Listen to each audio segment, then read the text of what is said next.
Local, trusted. This is News 3 at 10 on KBTX.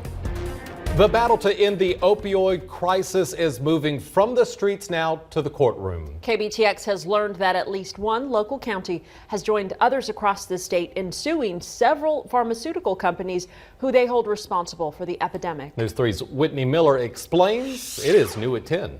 Brazos County is one of a slew of Texas counties and cities standing up to Big Pharma. Last year, local attorneys joined a lawsuit against companies that make prescription drugs like Oxycontin. The case is now pending in federal court in Ohio. The suit claims these companies made and wrongfully marketed the drugs as being non-addictive. The county wants damages for all the expenses they incurred as they responded to people addicted to opioids. Carl Olivares knows all too well about the abuse of prescription drugs. He's a prevention education specialist with the Brazos Valley Council on Alcohol and Substance Abuse. It can happen to anyone. It's just not to certain populations. Olivares says he's encountered men and women who started off with just one prescription for an injury and ended up addicted. The doctor wouldn't prescribe them anymore because he said, hey, you're well, you're okay.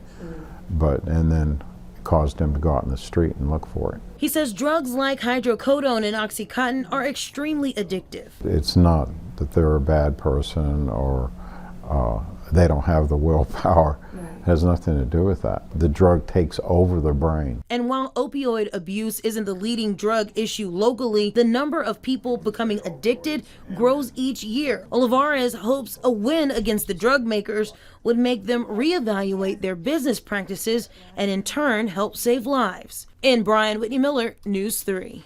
Now, we are told that being part of that lawsuit's not going to cost any taxpayers any money. If the county wins, a portion of that money will go to pay for the attorneys representing the county.